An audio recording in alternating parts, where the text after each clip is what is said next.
So, and what we were talking about was the delusion of some people about with firearms and the ability and their ability and or lack thereof, and the limitations of equipment, skill set, whether it's their firearm, whether it's the equipment they use, the ancillary stuff as far as a safe, people in the house, home security systems, their dog, anything else that attaches to that. And we'll always say that the wrong time to find out whether something works or not is when it happens under high stress. And that's usually where you'll find out whether it works or not. Fine motor skills, what people don't realize is they rely a lot on fine motor skill because we're human, that's how we do everything. Under high stress, fine motor skills tend to disappear, especially if you're not a highly trained individual. The equipment that they might have as far as safe, the equipment that they use as far as holster, magazines, manipulation of the firearm or whatever tool that they're going to use, and then probably just their limitation of how they will react or what they will do under high stress. That everybody thinks they'll be magnificent under high stress, and they find out very quickly that it is quite the opposite, and that they can't remember. We've seen that just from regular training here in class. So I'm Steve Woolridge. I'm the chief instructor here at Krav Maga in Kansas City. I'm here with Rick Staples. Rick's 35-year retired police officer. 35? 35 years, 5 months, 29 days. Yes, almost 36. So we're talking about the concealed carry integrated Krav Maga class that we put together as far as for our training to basically learn how to fight with a firearm. Rick designed the entire portion for the firearm training, and then we linked it together with Krav Maga that we teach in class. So it's anything from, and we describe it as locked up in the box in your house, to being able to fix any stoppage on any handgun on the planet, basically load, unload, reload while stationary, while moving, up, down, anywhere you could be, weapon retention, creating space with the weapon, fighting, counter carjack, stress drills, live fire, moving while moving. That's our basic class. So what I wanted to bring Rick in for was to talk about, we had an incident where one of our members actually had someone who had trained with us, and you can see part of the video that we'll have up for you as well, and Chris talking about his experience with this. Now, Chris had been training with me on and off for 12 years and had done a lot of training with me. Just recently, just this last year, went through that class and had an incident in his home where he had somebody that was under the influence of some pretty powerful stuff, was kicking his front door in, and how things happened, how they didn't happen, and how things digress very quickly. So luckily he's okay, but you get to see a little bit of the information in there. But I wanted to ask Rick, we'll talk about, we understand from doing what we do why the firearms training that we do is so good. Can you talk about some of, or speak to some of the very, let's talk to the layman, somebody that goes, hey, I want to be able to carry in my church. Hey, I just got my concealed carry. That means I know how to use a firearm and fight with it. The lay person, and what are some of the things that are some of the most basic things that they can do to be safe, whether it's weapon safety or whether they have to fight with it, and then maybe some of the things that they should do just to develop skill set in the very beginning. First is attitude. You have to have the proper attitude to take the training in. There are a lot of people that when they first attend any kind of training, they go in with a certain amount of bias, and the bias tends to be, well, I already know this stuff, I don't know why I'm even going to this training. I'm a high-speed, low-drag ninja and a demon of darkness, I don't really need this stuff. And the reality is that in actuality, all training is good. Even if you go to the training and you take away one thing, you at least took away one thing. I've been to some training classes where I've left the training and went, wow, I will never teach that. But number one, they have to be ready to accept the training. Number two, the focus that they need to have with any firearm, number one, is safe handling. They have to understand the 4 cardinal rules of firearm safety. Rule number one, all guns are always loaded, period. That's the way, we treat them like they're loaded all the time. That way there's no issues. Rule number two, never let the muzzle cover anything you're not willing to destroy. If you're not going to shoot it, don't point the gun at it. That includes you, your loved ones, the neighbor across the street. Rule number three, keep your finger outside the trigger guard and off the trigger until the sights are on the target and you are willing to shoot. Rule number four, be sure of your target, your backstop, and what's beyond it. And if you apply those 4 rules and you apply them really objectively, you're going to learn right off the bat that those actually apply more in a fight than they do anywhere else. Now, one of the things that drew me to Krav Maga as far as integrating firearms with it is the fact that the Krav Maga system tends to be simple. It is based on body alarm reaction. It is based on what we tend to do when we're stressed. And that's what drew me to trying to integrate Krav Maga with gunfighting. The other thing I want people to have, besides a safe attitude and a good attitude to accept the training, is they need to understand that self-defense is layered. Yes. You can't rely on just one element. You don't. If your house is on fire, do you want just one fireman to show up? It's only one house. They can bring one truck and one hose. Right. That's not the way it works. Yeah. Bring everybody. Bring everybody. Yes. So the reality is, what I want a layered approach. If we're talking about our home, we need to have good locks. We need to have secured windows. We need to have maybe an alarm system, maybe one of these new systems where it's got video. We also need to have everyone in the house on board with how to operate the system. It's pretty simple. The vast majority of alarms in the country are false alarms. If we can cut down on that, we can free up law enforcement to go to the ones that are good. Right. So understand how your system works. So I've got my home. I'm going to secure my home in layers. Good door locks, good window securing, a fire extinguisher. You know, how many people don't have a fire extinguisher in their own home? That's crazy. You know, you're probably more likely to die in a house fire than you're in a home invasion. But the reality is, you need to have this approach. You know, if you live in a 2-story structure, how do you get out of the window? Do you have a ladder that you can drop down and climb down? The other thing is you need to have a plan. If somebody's kicking the front door in, everybody needs to agree on the plan. Everybody should have a job. Maybe one person should be on the phone. Maybe another person should be down behind the bed. Maybe another person should be on the phone and another person going and getting the kids and bringing them into the safe room. But you need to have a plan. Right. Because getting whipped is not the time to start developing a plan. Right. So you need to have this layered approach. The same thing applies to personal defense. I need to have a layered approach because there are a lot of gunfights that start out as fistfights. And there are a lot of fistfights that turn into gunfights. So I need to understand that the confrontation is going to occur at all kinds of distances, and I need to be able to acquire my firearm or create space and time for me to acquire the firearm. And that's where Krav Maga comes in. I don't know if the video is still up or not of the 1-second draw that you and I did. I think so, yeah. And I mean, I'm not the fastest guy on the planet by any means, but I can produce that gun from concealment in a second, and you hit the bag 7 times, I believe. Yeah. So there are a lot of people that go, okay, I've got a gun, now I'm done. Right. Right. Yeah. No. Yeah. What you've done now is you have created a situation where you need to really get more training, and you need to think about your mindset, about when you're going to deploy this thing. Not only lawfully, but morally. When are you going to use it? Will you be able to? A lot of people say, well, you know, if someone, I hear this a lot of times, and I understand it's definitely a false bravado. We hear all the time, well, I would do this, or I would do this. Well, you know, when it hits the fan, you're probably going to do something different.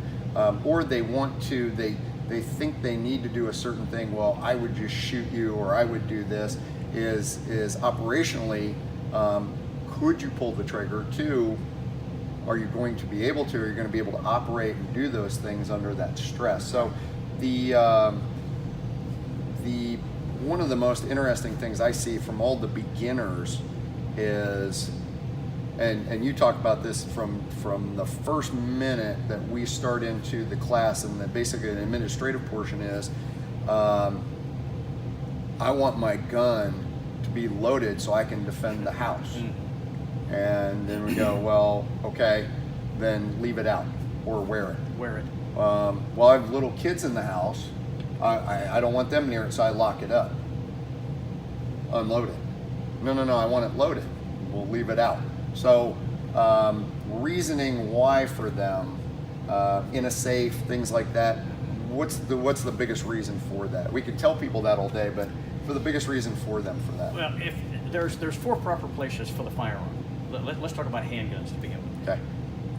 It's on target, in the holster, ready, dictated by your operational environment, or stored. That's it. Those are the only 4 places. If it's in some other place, it's in the wrong place. So if I'm at home, I'll wear the pistol. Now people, well, I have children. Then absolutely the best place for you to have it is on you, because that way you know exactly where it is. Now, if you're not going to wear the gun in the house, then unload it and store it in a locked container. A safe, there are a lot of gun locks and gun vaults on the market now. That's where it should be. And they go, well, I want it available. Then wear it. See, what they think is I'm going to compromise like their mom or dad. No, I'm not. At night, what my recommendation is that the adult that has the firearm in the family should either utilize one of the new gun safes that are available that have RF technology that you can simply wear like a wristband. You can wave it across the safe and it will open up, or lock the bedroom door while you're in it. Which most people want. Well, okay, but many times solutions for problems are inconvenient. And what people have to understand is sometimes you're going to have to sacrifice some convenience for some safety. Convenience, not freedom. Right. The next one, and I'll talk a little bit, I won't go into complete detail about Chris's incident, but the understanding your limitations of the equipment that you have and your skill set. Now, Chris, and it was funny because I spoke to my folks the day before this happened, that they wanted to do the same exact thing, is that Chris had a safe that was a thumbprint access, index finger access. When he needed it, when this guy is kicking his front door in, couldn't access it.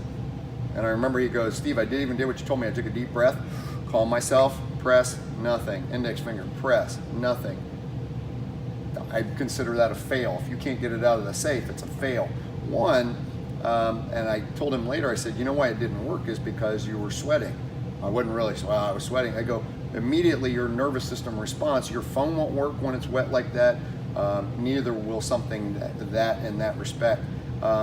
2, it's a fine motor skill action or involvement that you're going to have to be able to do with very, very little training to do something like that. So better solutions for them too, and understanding those limitations would be their fine motor skill limitations and equipment limitations like that. Right, and anything that you buy that you're going to use to secure the firearm, that you're going to use to defend the home, you're going to have to practice with it. And what happens to a lot of people is they don't understand the concept of time when it comes to self-defense. Right. Time is absolutely the first thing you run out of. And as you well know, everything that we teach in the Integrated Krav Maga gunfighting class are built around learning to create time so that we can make better decisions with more information. And the delusional part of this is that people think that they're going to have time. And if they're going to use some type of a complex system that requires fine motor skill or visual contact and visual indexing, they're going to probably be disappointed.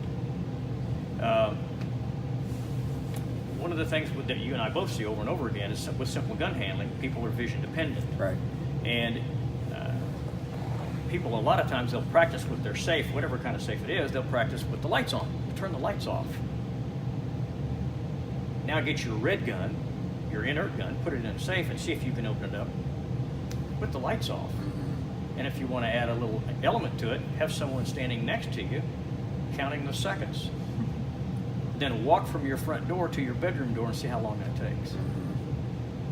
Or do some push-ups beforehand or something Exactly. to bring your stress level Absolutely. up and then try and operate. Absolutely, because the reality is that most people are slightly delusional. They think they're going to have a lot of time, and reality is you're not going to have much time. That's why one of the things I recommend is if you're going to have the firearm for home defense, wear the gun when you're at home. And then when you go to bed at night, either put it in like one of these new Hornady safes with the RF technology, and then first thing you get up in the morning, put the gun on. You know where it's at. Right, or lock it up. Or And that's lock it the up. one that has the wrist bracelet Right. that you can do gross motor Right. movement to do that Right. you don't need to have manipulation. Anything that's going to allow you to open it like that, in my opinion, is going to be more practical in the long run. Well, which is why in the very beginning of the class, as soon as possible, that you have guys, when we started doing even administrative loading, even at your house, and unloading of a firearm, reloading, it's eyes off as much as possible. Exactly. And work that way. I would say for me, when I practice, I would spend probably 95% of my time or better with manipulation of the firearm and the magazines, doing that all eyes off, and then 5% doing live fire, maybe. And but the understanding of draw stroke, being able to load and unload and do all those things without being visually dependent, to build the motor skills to drive the neural programming so that you will operate under high stress. And people don't realize how important that is nobody wants to do the boring shit to be good. Right. I mean, but that's what all the people who are great Right. do all the boring stuff. Right. I mean, really, if you look anywhere from doing this to Michael Jordan to whatever you do, concert musician, that it's all the basics of working that and building it from scratch, building it the right way. One thing that I asked that I like that Rick asked in class is when guys start doing something and somebody goes, well, I've done it this way, I did it this way, I saw somebody do it this way, is how many ways do you want to learn how to do something? One. The right way. The right way would be, do you want to learn 1,000 different ways to do it, and then you can't do it under that stress because your brain will go into that catalog sequencing of, well, okay, which one do I use? Exactly. And then we go back into the experience of, hey, it's now and it has to happen. Will it happen? Yeah, So, you don't want to create too many choices. no, absolutely not. And because the term that you just used, cataloging, you'll under stress, you'll do usually what you've done the most of, or whatever you have the deepest groove at. Right. And I see it over and over again. The reality is that the time we spend on gun handling, in my opinion, pays huge dividends, because the reality is it's pretty rare for somebody to shoot themselves in a fight. But you see over and over again people shooting themselves accidentally in their homes because of their gun handling. Cleaning their weapon. Well, supposedly cleaning their weapon. Supposedly. But the reality is, regarding gun handling, will create for them a routine that is easily practiced and that makes sense, in that the administrative handling that we teach relates to task similarity in fighting with a gun. Absolutely. And the more similar two tasks are, the easier they are to transfer. Well, which is one of the nice things too, is that everything that we do with the firearm training is built, the movements are actually built, the body only moves so many ways, and it's built so that it is very, very close, if not identical, to what we do in Krav Maga. So your body, this is why I require, before you do this class, is that you do a minimum amount of training in Krav Maga, otherwise you'll be lost. But understanding how the body moves and how it's supposed to move and how it'll actually move under high stresses, that is paramount as far as operationally. But what also is huge with this, and what people don't realize, and you've seen this from teaching for so many years, is that somebody will go to, I don't know, whoever, super sexy firearm training. Oh, I went and I trained with this guy and it was so cool and we did all these cool things. Well, can you do it under high stress? Will it Now, the thing that's the best, I think one of the best things about the training that we do is this. From day one, what you're doing with the firearm builds, and we do this with Krav Maga too, is that it builds the basic building blocks of you being able to do the super advanced, sexy stuff that if you don't do the basics, you will suck at doing everything else, or you will not be able to do it, period. So everything that it's built from, whether we go from the basic class to low light, no light work, even to long gun. Exactly. Absolutely. And training with it. Yeah. The reality is that there is no advanced firearms training class. The reality is that all an advanced class truly is are the fundamentals and the basics done under more duress. Mm-hmm. At different angles. And that's it. That's all it is. And that's what people don't get. They think that what they want is I want some high-speed, low drag, and what they really need is they need better fundamentals. Mm-hmm. Mm-hmm. You know, I know and have shot with some extremely talented people, and if they lose a major competition, it's not because they couldn't swing from a rope and shoot the gun. It's because they yanked on the trigger and they didn't have the sights aligned when the gun went off. Mm-hmm. That's how simple it is. Yeah. The marksmanship problems, to be quite honest with you, in most defensive situations are fairly simple. Mm-hmm. In most. Doesn't mean it can't be difficult, but the difficult part of the marksmanship problem is usually both targets are moving. Right. And which nobody ever trains. Uh-huh. And it's not paper. And I think one of the things you see people do over and over again is they get visually dependent. The only other things I would look at then, or have maybe good basics for people, is I know for you and I, and we say this all the time, is that if it was our druthers that this training that we do, the very beginning, basic training, this would be required training for anyone who gets a concealed carry. I agree. Anyone on the planet, because I mean this is the basic building blocks of what we do, and it's probably, would you say, 50 hours worth of material in about 12 or more? It's probably more. In all honesty, we could take this class and it would be 2 weeks long. Mm-hmm. Easily. Yeah. 4 hours a day, 8 hours a day. I think break. Easily 8 hours a day. Yeah. To become truly proficient at the skills. Mm-hmm. I think that's another thing that is a delusion among a lot of people, is they'll say, okay, I went to the Krav Maga intro class. I'm going to fight MMA now. Yeah. No. That's not the way it works. No. And the reality, the same thing applies to this class. You need, once you've attended this class, then you need to practice, mm-hmm. and you need to work on the skills that you are shown and or hopefully attain. People will go to a concealed carry class, and I passed my concealed carry, and now I'm a gunfighter. Well, you got the license, but the reality is what you might want to think about doing is practicing your fundamental skills.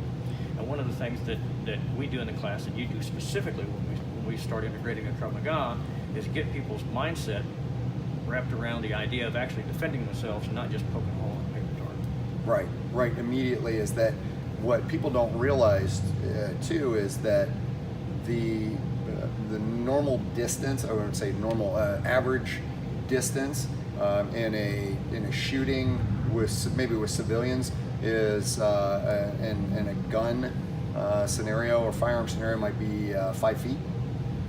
I'm sure that the statistics out there will bear that probably 90% of any civilian shooting is inside of 20 feet. Yeah. Easily, Uh-huh. the length of a car. But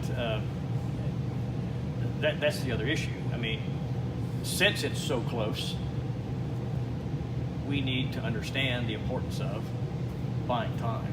Right, and being able to fight and keep someone off of you. So a lot of what people don't realize too is how quick that someone can close the distance. What I think, and you can speak to this too, is that what people don't realize in a situation, whether it's hand to hand, whether it's I have a knife, or a firearm to defend myself, or the person has it and they're attacking me, is they don't factor in the ability of the attacker. They don't factor in what the attacker is going to do. They say, well, I will do this, I'll do X. If this situation presents itself, I'll do X. Really? And that's a gross overestimation in my opinion anyway. I agree. I agree. To me, the aspect of integrating Krav Maga is completing the picture. Mm-hmm. In other words, I can fight with a firearm fairly well, access the gun, present the gun, and hit reliably at conversational distances. If we close that distance, now we have an issue. I even believe Musashi said in about 1645 that when swords are crossed, all are equal. What he was specifically addressing there was the use of firearms that started in feudal Japan. Right. And what he was basically saying was, if I can close within sword crossing distance with you, it doesn't matter if you have a gun. And it didn't. Mm-hmm. It becomes hand to hand. It becomes hand to hand. And the reality is that some people buy firearms and they treat them more as a magic talisman than they do as a tool. Mm-hmm. They think, well, I have a gun. Okay, you have a gun. I know a lot of people that own instruments. It doesn't make them musicians. Right.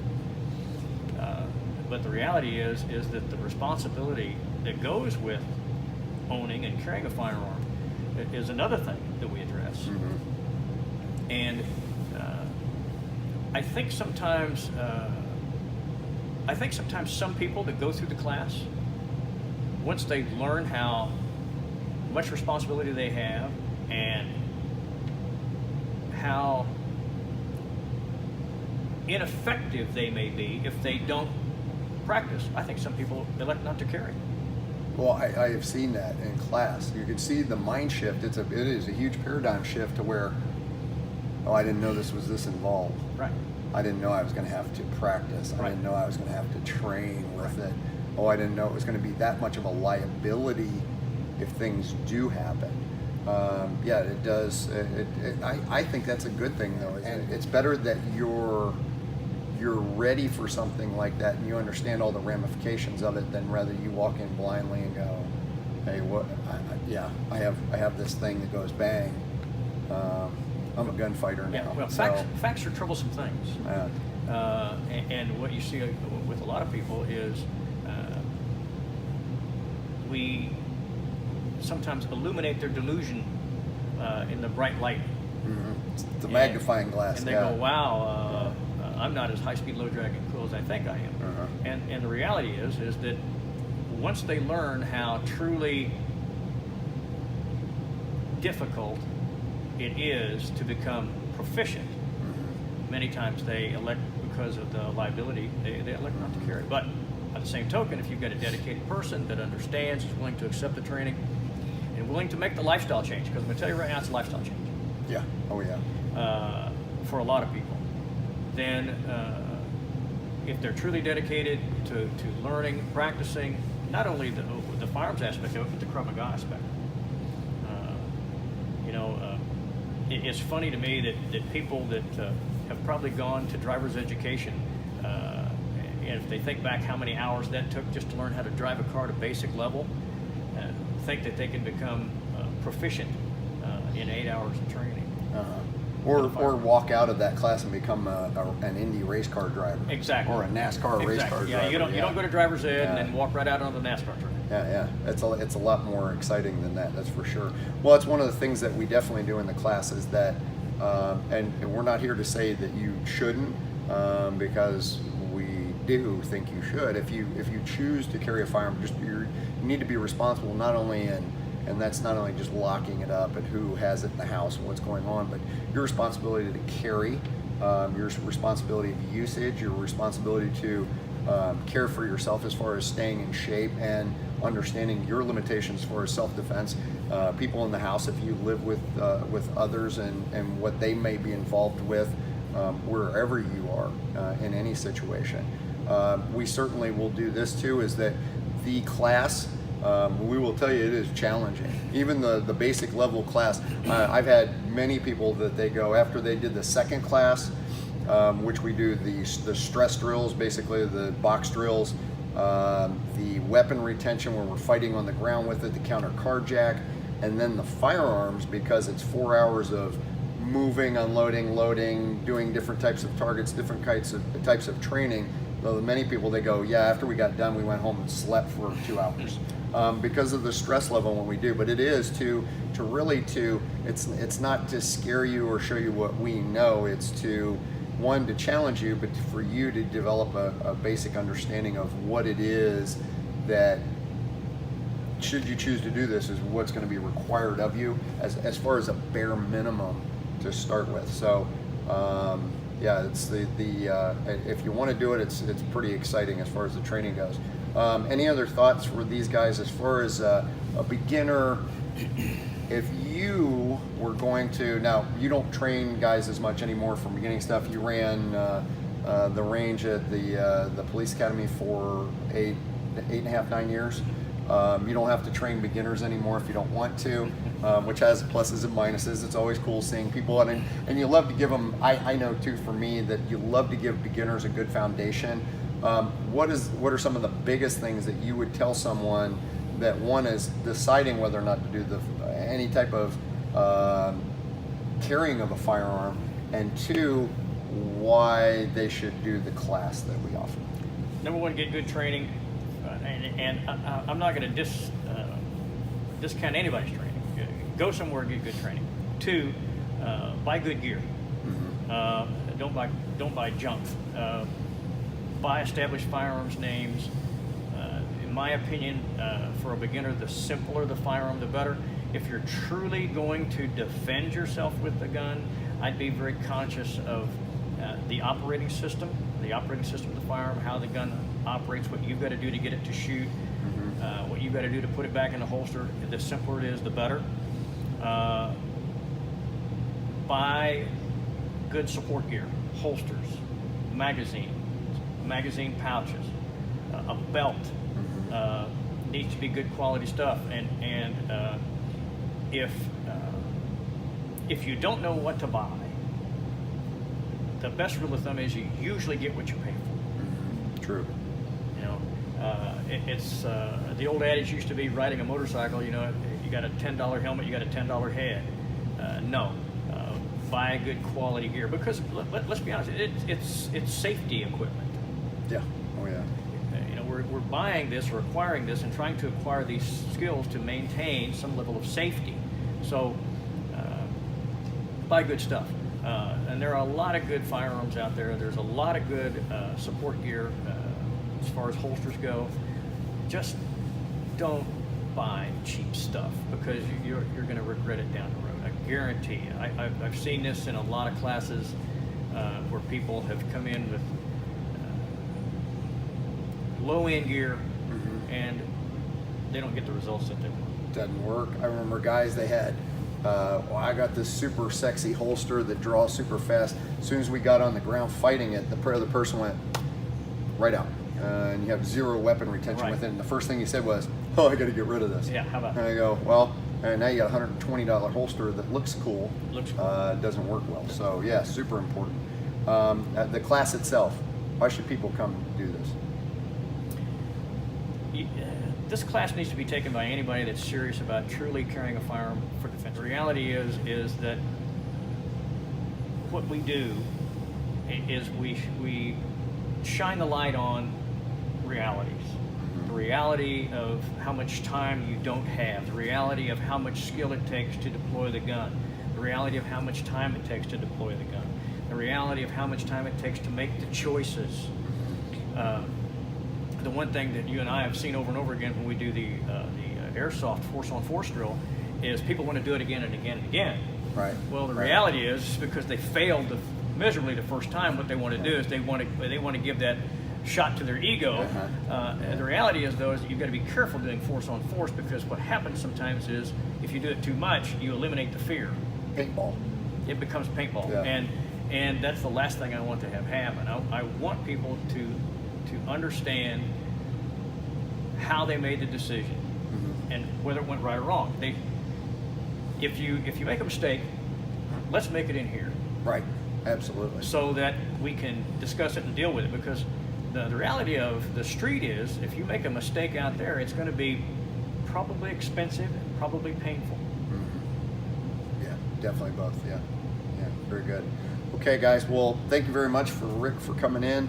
To you guys, we have for us, if you want to do the Integrated Krav Maga plus concealed carry classes, we only take 10 people at a time, and that's for a specific reason, is that it is very intensive. We want to make sure that you get enough instructional time as well, so that it's money well spent on your end. I think we could probably charge triple what we charge now, and it'd be fair.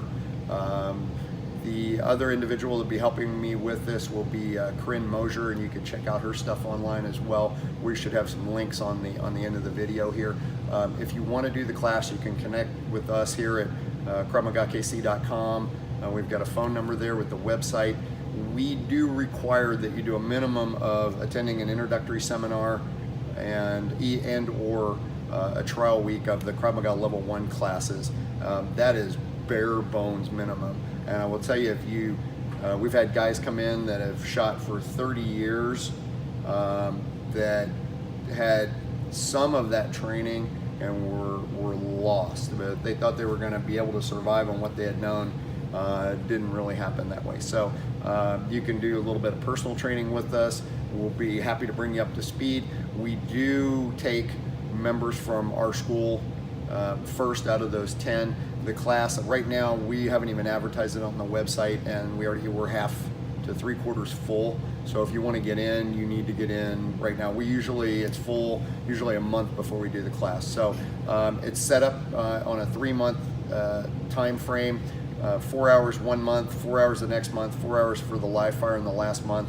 It's set up that way for a reason. You have 30 days usually in between to practice what you learned in that class. Otherwise, one, you need to be able to do it just for your skill set, but two, your enjoyment and what you will receive from the class. God, if I'm going to spend money on something, I'm sure as hell going to work at it to get everything out of it that I could and have the skill set developed. So we also allow you to, if you want to come in, you're doing class, you carry your red or blue gun, your training gun, on you while you're doing class, and you will find out the limitations very, very quickly just in the little things that you do. So that's a little bit on that.